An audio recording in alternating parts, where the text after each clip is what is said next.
और रोल भाई बोलो भाई रोल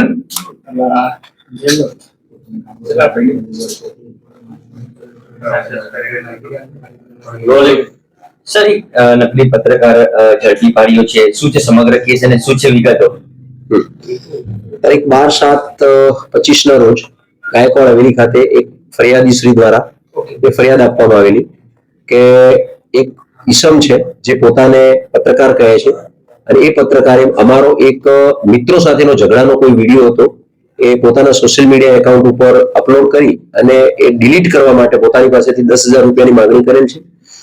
આ પ્રકારની ફરિયાદ મળતા આ ફરિયાદ દાખલ કરી અને તપાસ કરતા એ હકીકત સ્પષ્ટ થઈ કે કુલ 4 ઈસમો જેની અંદર ઓજેફ તિરમિજી, આબેદા પઠાણ, આજીમ ખાન અને શાબીર શેખ આ 4 લોકોની જે ટોળી છે એ કોઈ પણ પ્રકારના વાયોલન્સ કરતા વિડીયો કોઈ વ્યક્તિના વિડીયો પોતાના સોશિયલ મીડિયા ઇન્સ્ટા અને યુટ્યુબ ઉપર અપલોડ કરી અને એ વિડીયો ડિલીટ કરવાના એમને ખંડણી માંગેલી હતી જેના અનુસંધાનમાં ગુનો દાખલ કરવામાં આવેલો। કેટલા રૂપિયાની ખંડણી માંગી હતી ને ફરિયાદમાં શું મેન્શન છે?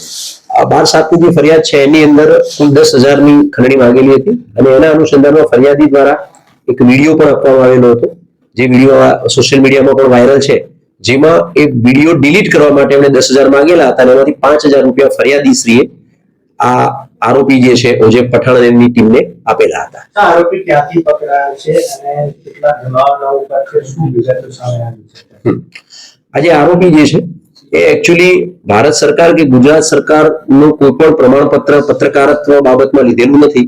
ફક્ત એ યુટ્યુબ ઉપર પોતાની યુટ્યુબ ચેનલ ચલાવે છે અને સોશિયલ મીડિયા ઉપર પોતે એમના સોશિયલ કામગીરી કરતા હોય છે। એના અનુસંધાનમાં એ પોતે પત્રકાર છે એવા પ્રકારનો દેખાવ કરી આ જે છે એ આરોપી આ કૃત્ય કરેલું હતું। સદર આરોપી અત્રે ગુજરાત છોડવાની વેતરણમાં છે એવા પ્રકારની એમને બાતમી મળતા પ્રાંતિજ પોલીસની સહાયતાથી આરોપીને પકડી પાડવામાં આવ્યો છે।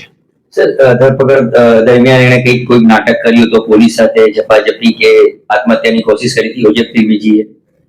હા, ઓજેફ તિરમિજી છે એ પોતાને પત્રકાર કહે છે અને ખૂબ શાતિર હોય પોલીસને કેવી રીતે દબાણમાં લાવી શકાય એવું પોતે જાણતો હોય।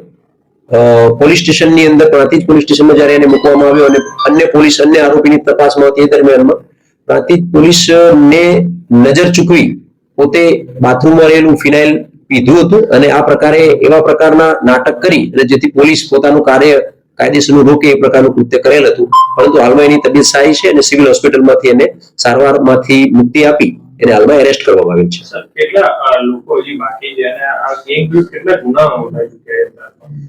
સદર ગુનામાં મૂળ 4 આરોપીઓ બતાવેલા છે જેની અંદર ઓજેફ તિરમિજી જેની ધરપકડ થઈ છે, આબેદા પઠાણ અને એના હસબન્ડ અને એક આજીમ ખાન આ 4 આરોપીઓ છે ટોટલ। એમાં 3 આરોપીઓની ધરપકડ બાકી છે। જે મુખ્ય આરોપી છે જે કિંગપિંગ છે એની ધરપકડ આજરોજ કરવામાં આવી છે।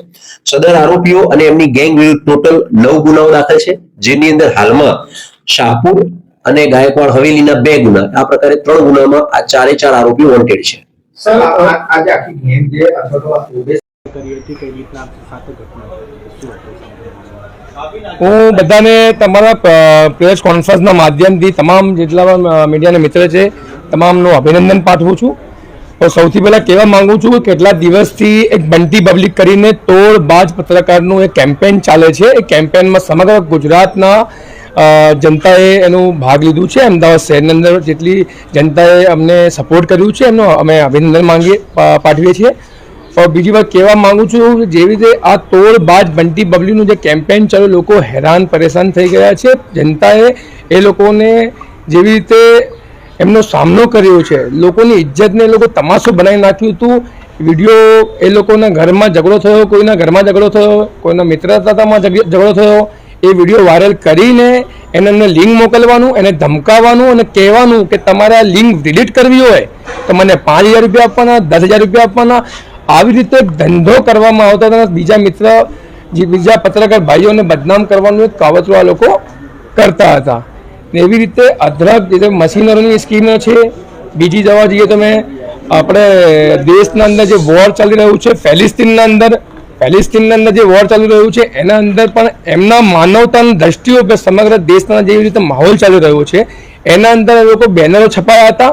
એમનો કોઈ ટ્રસ્ટ હતું અબાબિલ કરીને કોઈ ટ્રસ્ટ હતું એ ખૂબ અબીર ફાઉન્ડેશન કરીને એક ટ્રસ્ટ હતું, એ ટ્રસ્ટના માધ્યમથી એ લોકો જોડેથી પૈસા પણ લીધા છે. એમનો પણ સવાલો ઊભા થયા છે. એનો પણ ઇન્વેસ્ટિગેશન થશે કે આ પૈસા એ લોકો ક્યાં મોકલવાના હતા અને કયા એમ લોકોનો એજન્ડો હતો ને પૈસા ક્યાં ગયા છે. આપે શું ફરિયાદ નોંધાઈ હતી? ફરિયાદનો શું ઉલ્લેખ? ફરિયાદમાં આવું છે કે આ લોકો જે પૈસાની માંગણી કરતા હતા એ લોકો સમજાવવામાં આવ્યા ત્યારે આ લોકોએ વિડીયો વાયરલ કરી હતી.